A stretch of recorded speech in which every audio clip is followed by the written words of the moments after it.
Now, hi everybody. Actually, some of you were here in my previous live stream that I did earlier today. Now, there were so many comments, there were so many people asking me to stay on. I had done that for close to an hour and I wasn't able to continue, so I thought I'd come back and do another real full live stream for everybody that is here now. So the idea behind this live stream is that I'm going to help you. I am going to help you to speak and write correct English. In order to do this, I'm going to ask you to put sentences in the chat box. A lot of you are saying hi everybody, hi Abbas, hi Darshan. It's nice to see all of you. Nice to see many of you back. So now I want you to put sentences in the chat box, and I will tell you whether your sentences are correct or not, and I will also teach you how to correct your sentences. So let's do this, folks.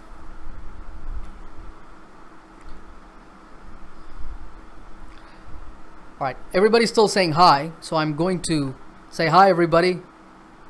It's nice to see you all here. Thank you all for tuning in. I'm still waiting for my first sentence. Okay, Nalini says, can you make a video about the present perfect? I will add the present perfect to the list. In fact, I'm going to be making a series of videos on all the tenses soon. But for now, I'm going to give you just a brief introduction to the present perfect tense. Now, as I'm sure you know, the present perfect tense has a subject, and then it has a have or has verb, and then the main verb of the sentence in past participle form. PP means past participle. Excuse me. So the way we construct a present perfect sentence, as you can see on the screen, is you put a subject, and then for I, we're going to say have, because for I, you, we, they, we say have. I have just eaten a sandwich. I have just eaten a sandwich. So this shows an action that I did recently. That is, I did just now.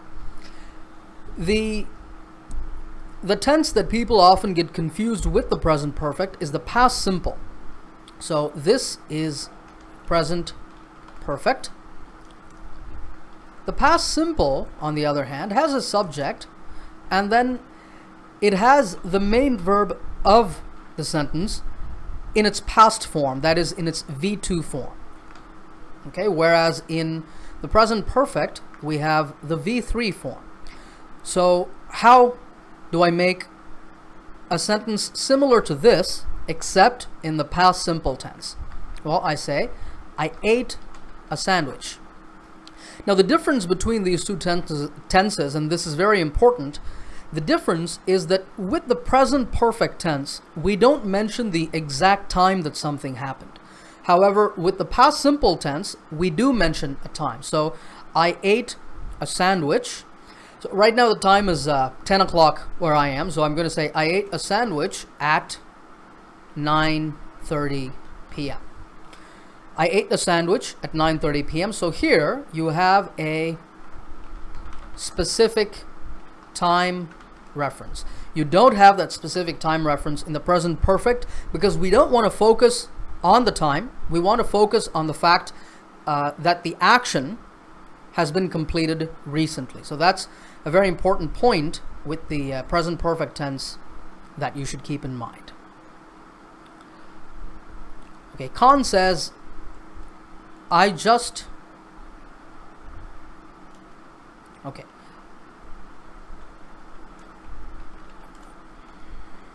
Khan says, I just done my dinner just before.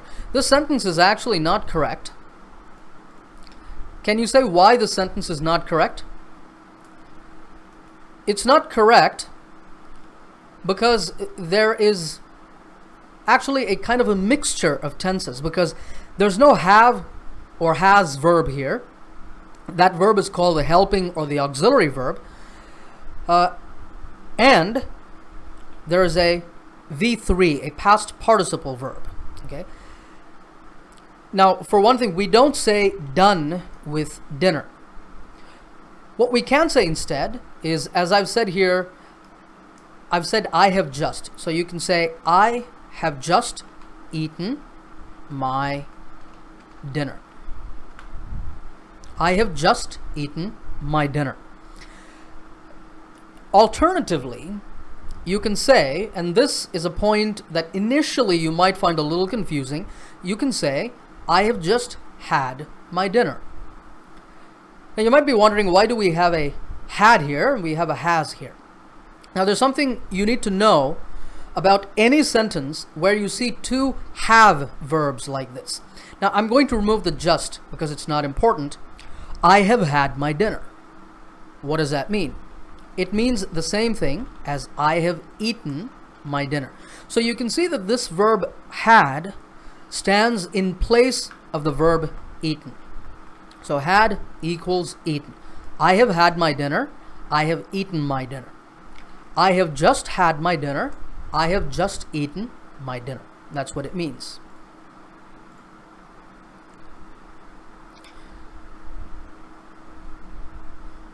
Okay, Khan asks, what about completed? We don't use completed with dinner because completed sounds overly formal.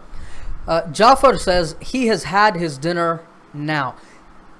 He has had his dinner is okay, but the now at the end of it doesn't really fit. You can say he has just had his dinner. Okay, Arjun has an interesting question. Is it older than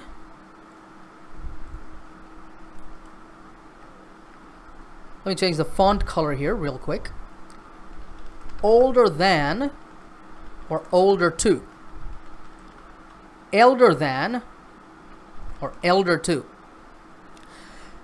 Now the word elder, it's uncommon to use it as an adjective.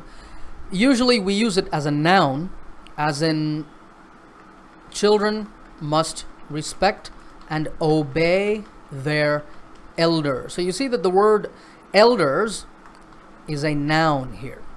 It means people who are older than yourself, people who are in positions of moral authority, and that's the common use of elder. With older, the word old is what part of speech? The word old is an adjective.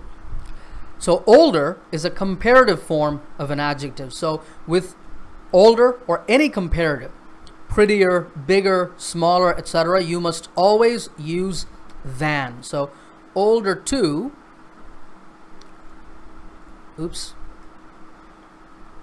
is not correct. Older to is not correct.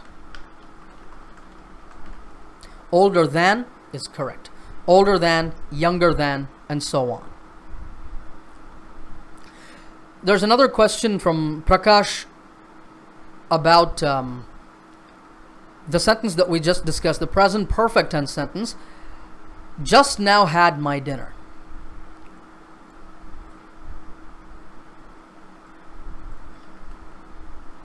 Give me a moment, folks. I'm just going to paste this in. So Prakash asks, just now had my dinner. Is this correct? This is almost correct, but this is not in the correct order. The words are kind of jumbled. You need to say I. With the pronoun I, we usually don't leave it out. So I had my dinner just now. That sounds more natural to me. I had my dinner just now. Okay? All right. Okay. Babu has a question. He asks, what is the difference between should and should have? Very good question. Okay, the difference between should and should have. Okay, the word should, I'm going to push everything else downward. Now, those of you who are listening, I'm going to try and share this document with you later on. So what I will do after the live stream is I will go into Google Docs. This is actually on Google Docs. I know that documents can be shared, so I will not delete anything. I will keep all these lesson notes here, and at the end of the video I will share the link to this Google Doc so that you can download and use it. If you want me to share the Google Doc, if you want all these lesson notes, say yes in the chat box so that I know that people want the lesson notes. All right, back to the question now. The question was, what is the difference between should and should have? The word should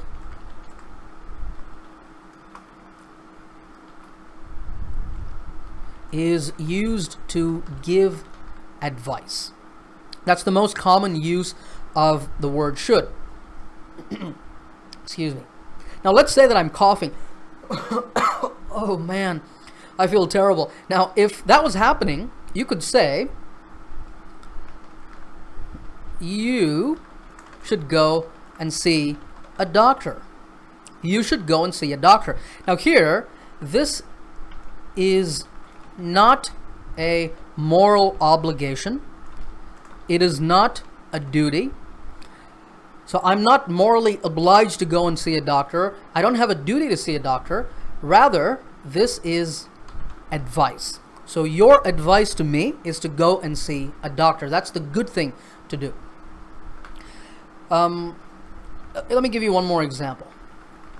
You should study harder if you want to pass the exam. A young person might receive this advice, maybe a kid in school. Now both of these, like I said, are pieces of advice given with the word should. The word should have, on the other hand, expresses criticism about a past decision or action. Isn't it interesting?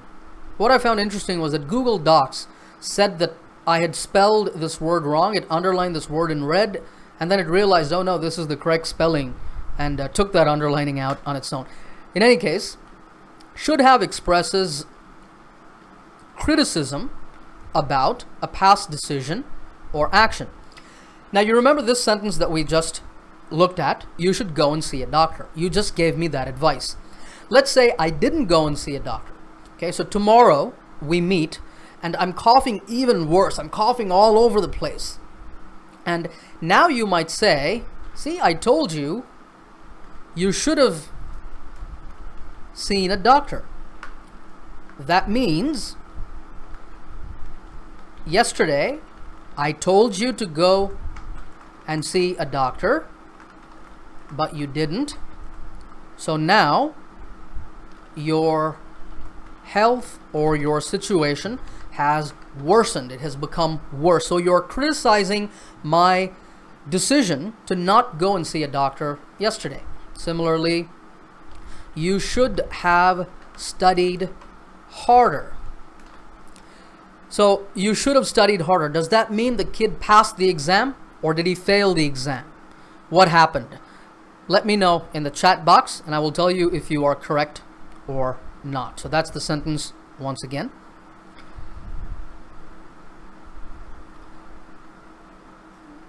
Okay.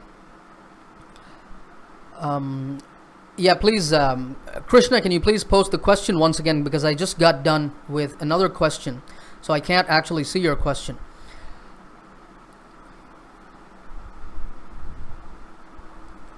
How to avoid spelling mistakes? Ankit asks that.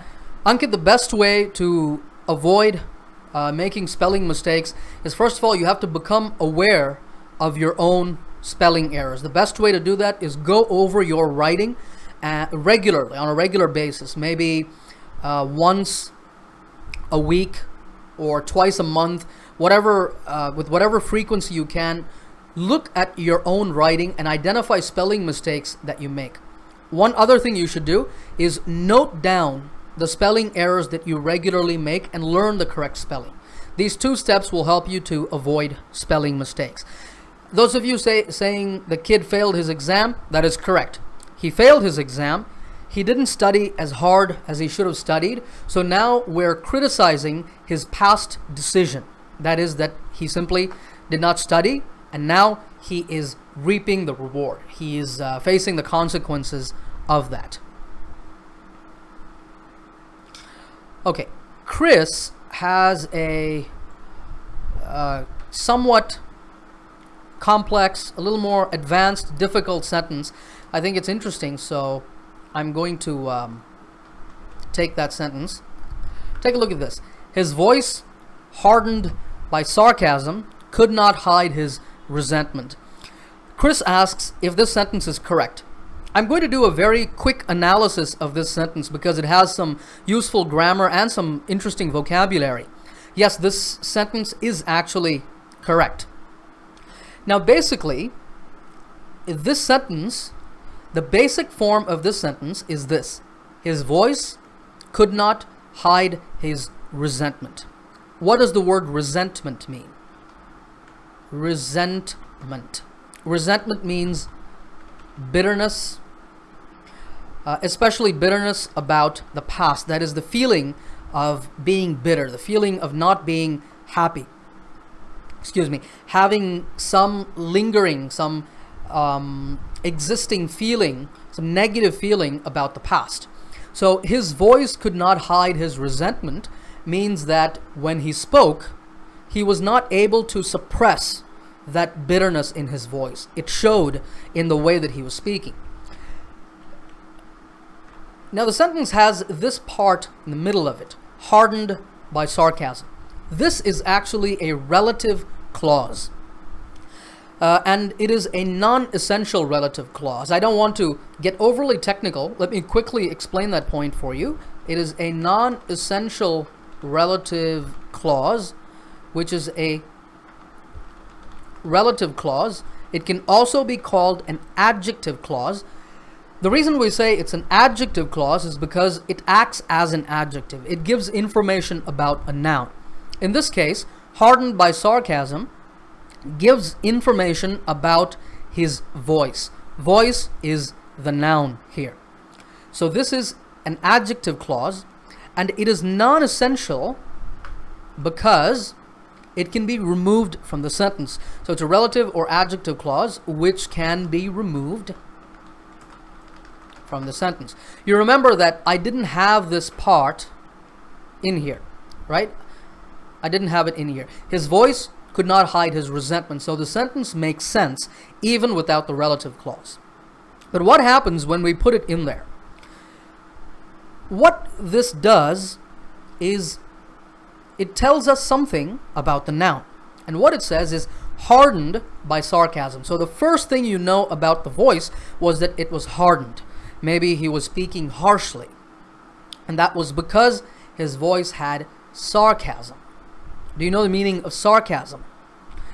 It means to have a mocking, a tone that is saying the opposite of what is true because it's trying to make fun of something or trying to highlight the fact that something is false. For example, let's say that I didn't receive my salary. So I'm explaining the concept of sarcasm here. Okay? I haven't been paid by my company in 2 months. For whatever reason, my company has not been paying employees. Now, if I said this, oh great, that's just fantastic. Am I actually happy? Now, one of my colleagues comes and says, hey, they still haven't paid us and we don't know when they're going to pay us. And I say, oh great, that's just fantastic. This is sarcasm because I actually don't mean it's fantastic. I mean the opposite, that it's terrible. So that's what sarcasm is. So his voice, hardened by sarcasm, it had been made harsh by sarcasm, could not hide his resentment, could not hide his bitterness. That's what the sentence means. Hopefully that makes sense. If you don't mind, folks, I'm just going to take a quick sip of water. Okay, great.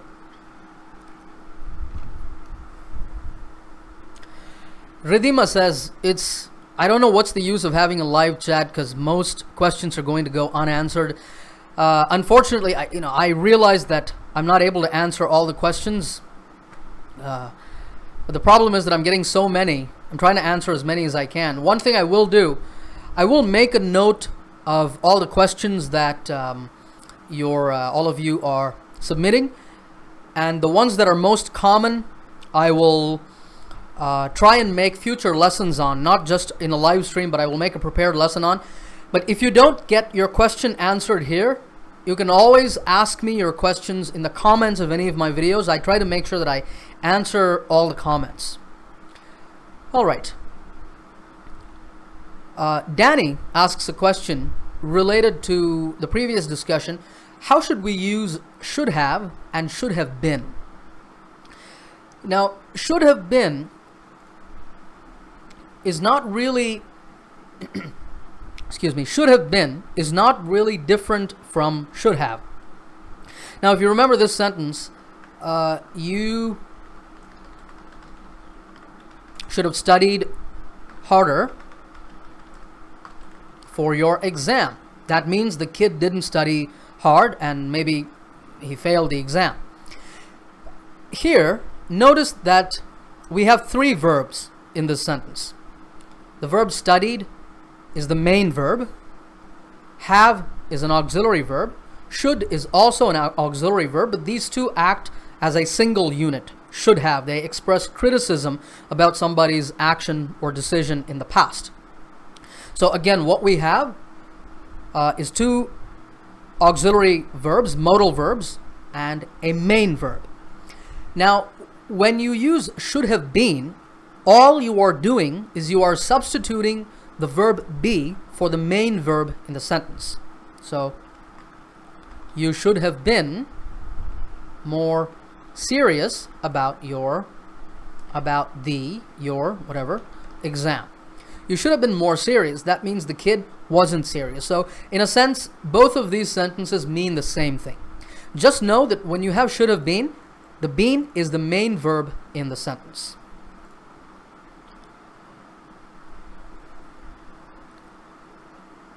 Okay, Plumian, I'm not ignoring your messages.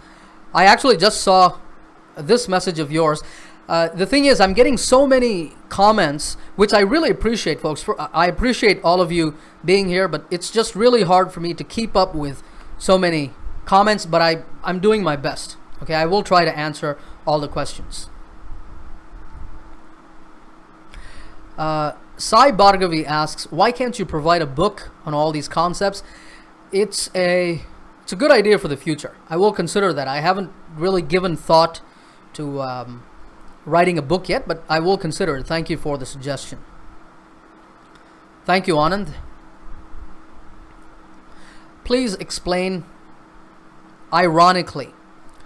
Ironically is a question I'm going to defer for a little later. Maybe because it's a word that requires a slightly longer explanation, so I'm going to keep that for later. I'll try and do a lesson on that. Praveen asks, have you done your dinner? Have you done your dinner? Is this right or wrong, folks? Let me know in the chat box and tell me why it's correct or wrong.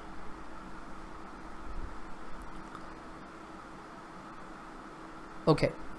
Muhammad Harun asks, what is the difference between maybe and might be? That is an interesting question.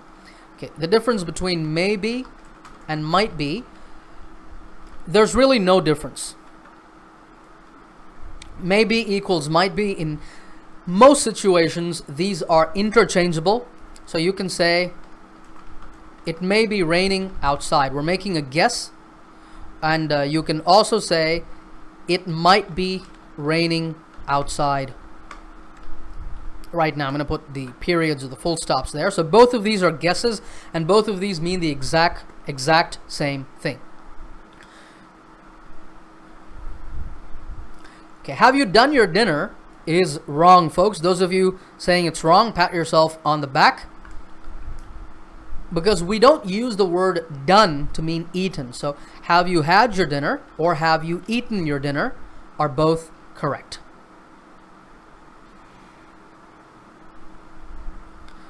Okay, Srinath asks, could you explain the proper usage of I have been asked, I have been asked, and I was asked? If I got that correct, yes. I have been asked and I was asked. Now the first thing I want you to notice about these two sentences is that both of them are in the passive voice. How do we know that they're in the passive voice? Because we have a subject and then we have a be verb. Okay, we have some form of the verb be. This can actually be is, was, am, I should say, am, is, are, was, were, been, etc. You can also have will be or would be. There's so many possibilities, but I want you to know that we have some form of the verb be, and then we have a verb in the V3 or the past participle form. In this case, asked. Now, I have been asked is in the present perfect tense. I was asked is in the past simple tense. Present perfect and past simple. These are both passive voice sentences.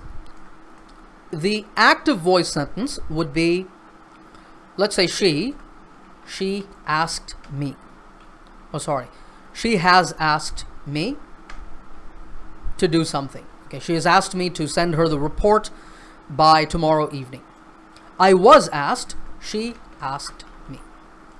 So let me give you a quick example of these two forms. She has asked me to send in the report by tomorrow evening. This is the active voice sentence. The passive voice sentence is I have been asked to send in the report by tomorrow evening. Okay, the past simple sentence would be she asked me to send in the report. I'm going to change it a little bit. She asked me to send in the report. Now I'm going to say when she asked me. She asked me to send in the report yesterday. With the past simple tense, it's more common to mention the specific time at which something happened. Notice that here in the present perfect, in both the active and the passive voice sentence, we're not saying when she asked me. That's important. But here we can say I was asked to send in the report yesterday. That is the difference. Okay, Jibin asks, what is the difference between must be and should be? Now, we just discussed should a little while ago, and I said that should is used to give advice. So should is used to give advice. You should go and see a doctor. You should study harder if you want to pass the exam. Both of these are not moral obligations. They are not duties. These sentences both express advice. However, the word must expresses duty. The word, the phrase must not expresses prohibition, to say that something is not allowed. So, you must be at your desk by 9 a.m. This is the rule in a very strict, let's say a very strict boss set this rule for his or her employees. So this is a rule. It expresses a duty that you have to do. You can also use must not. You must not smoke in this building. This expresses prohibition, or it says that you are not allowed to do something. Okay?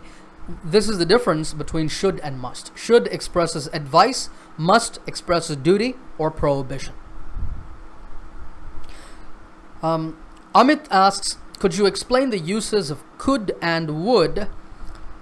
Now, the uses of could and would are quite complicated, so I'm going to, on the difference between could and would, please see my lesson called could versus would. I explain the two verbs in great detail. I go through several examples.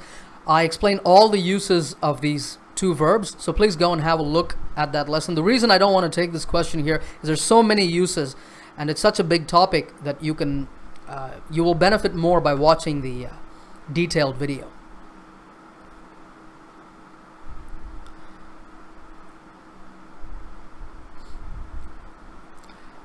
Okay.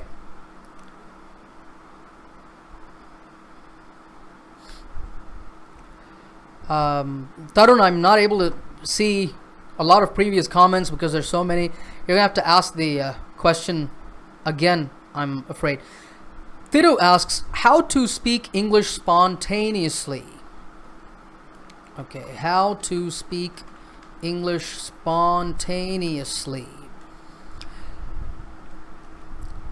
Now, by spontaneously, what we generally mean is being able to speak on the spot without any preparation, especially if you have to give a talk or if you find yourself in a formal conversation, because informal conversations are normally easier for us than formal conversations.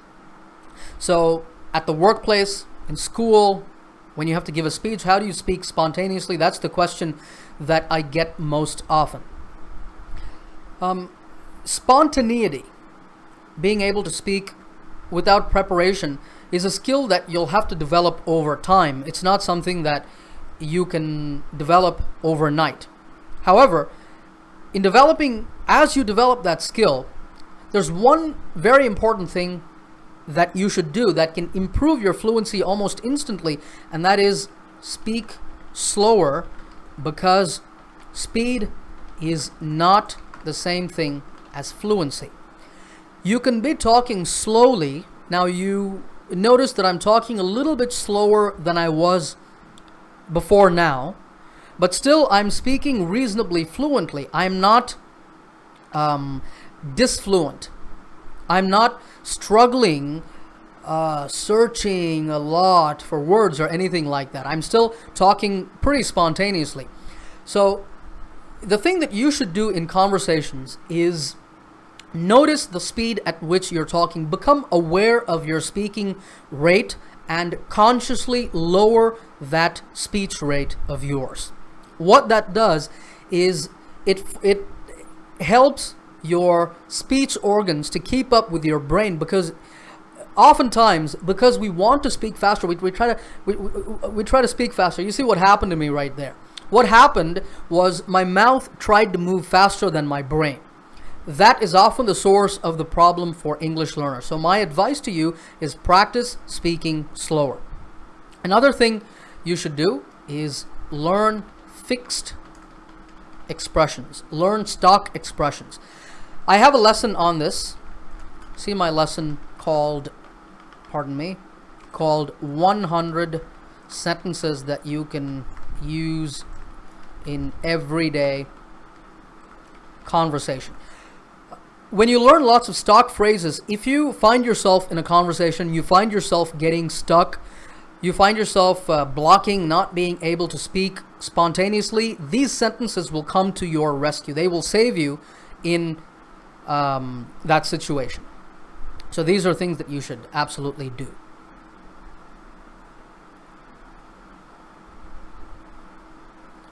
right, folks. The stream has been going for over half an hour. I'm going to take maybe 2 or 3 more questions, and then we will wrap this up. Anand asks, when will you be live again? It will be better for us if you let us know in advance. I agree. I will do my best to let you know in advance. Today I just decided to do a quick live stream, and I did it. Today is actually my first time ever live streaming, so that's why I'm doing it.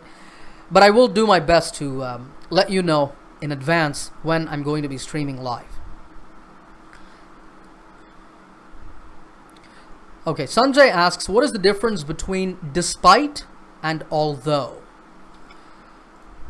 That's a good question.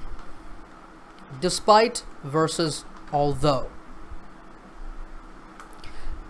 Now, although, let me give you an example. Although Mr. and Mrs. Jones are very wealthy, they live rather simple lives, or they live a rather simple life, because we're treating them as one couple. So although Mr. and Mrs. Jones are very wealthy, they live a rather simple life.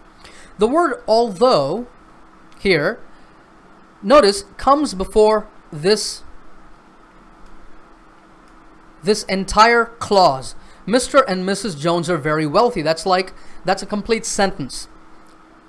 So this word, this is actually called a subordinating conjunction.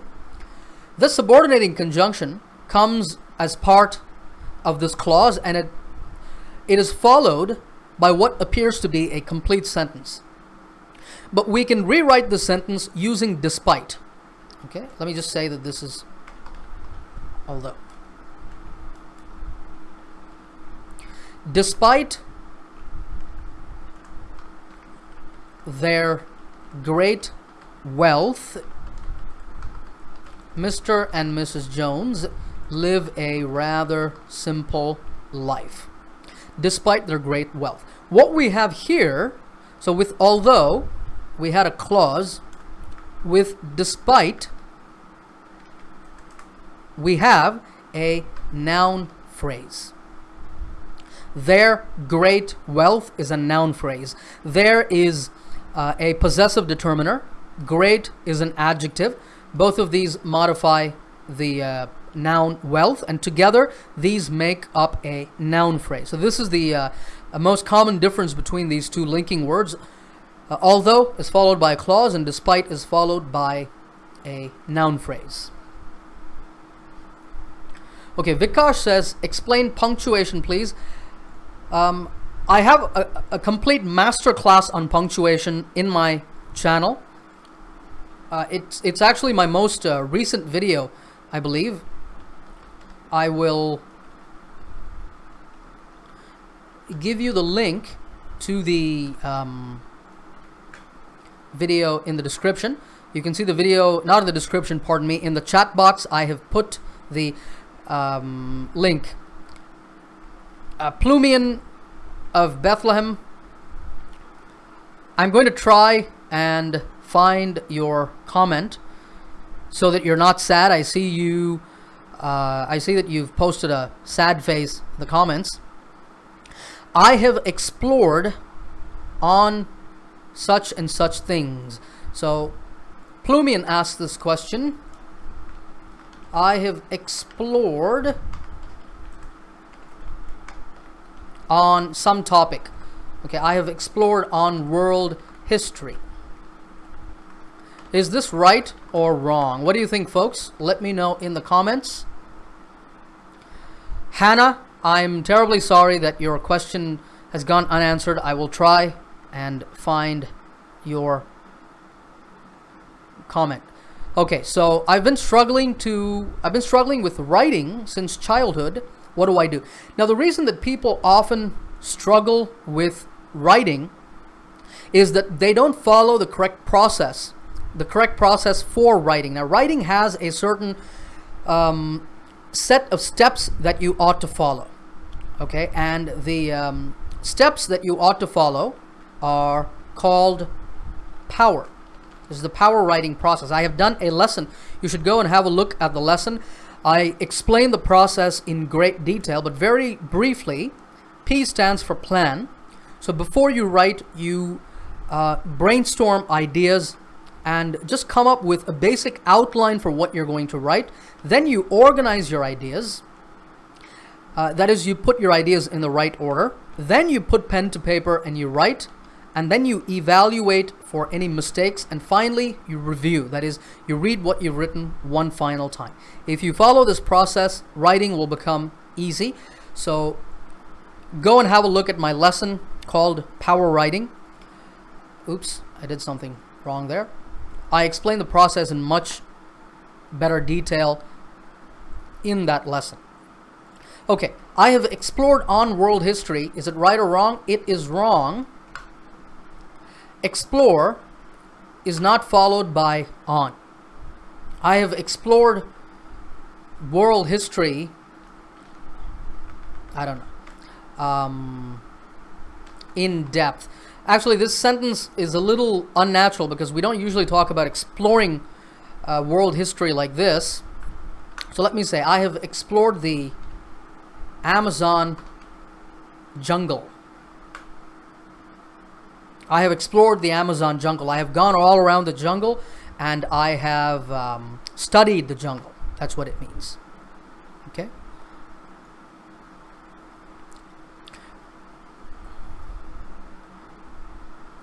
All right. Folks, I'm going to do one more question. And then what I'm going to do is I'm going to end the live stream. I'm going to wrap up the live stream. I'm going to try to answer as many of your comments as possible in the chat box, okay? So stick around in the chat box. I will try to answer your unanswered questions over there because time is very limited in this live camera setting. Shafali asks, when are you going to make the videos for the tenses? I've been saying that I will for a while now. I should get around to it. I will. Very, very soon. I will put that on my list of top priorities. Because many of you have asked me for tenses lessons. You've asked me for a lesson on prepositions. I will do that lesson as well. Okay, Krishna asks, what should I do? I always become conscious at the time of speaking English. The right term for that actually is to become self-conscious.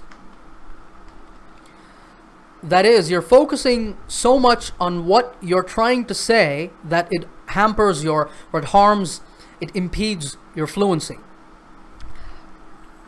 How to avoid becoming self-conscious in conversations.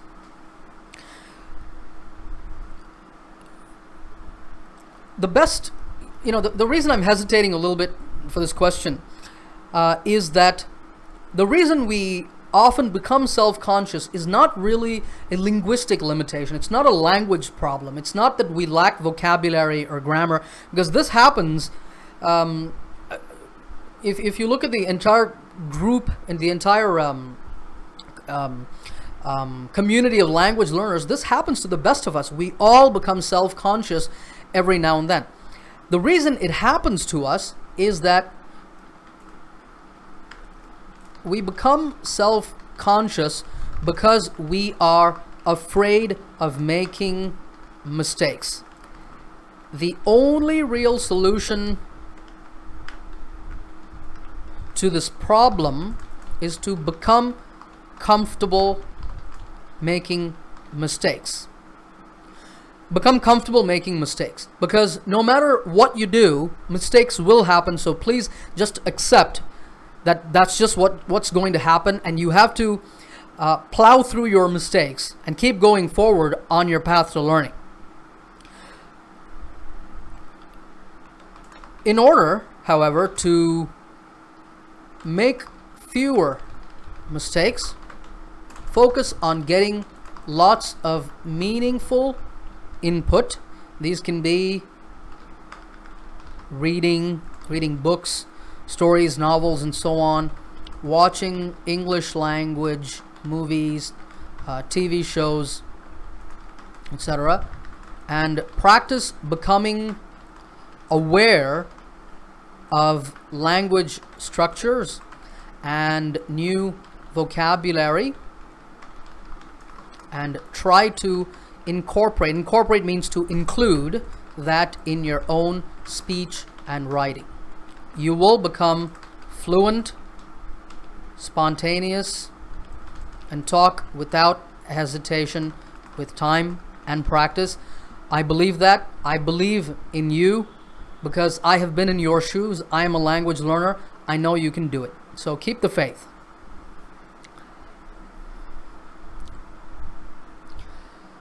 Okay. Now many of you are saying, please let us know before you come live.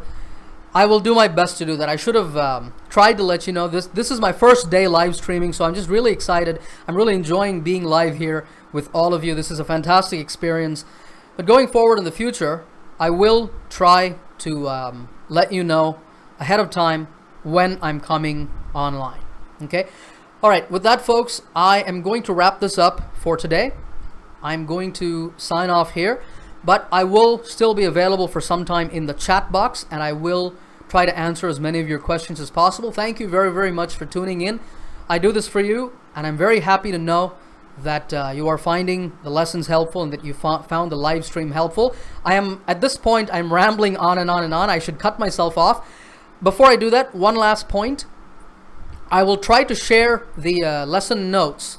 These lesson notes, this has now become quite a long document. I will try to find a way to share the Google Doc with you. I will put a link in the description.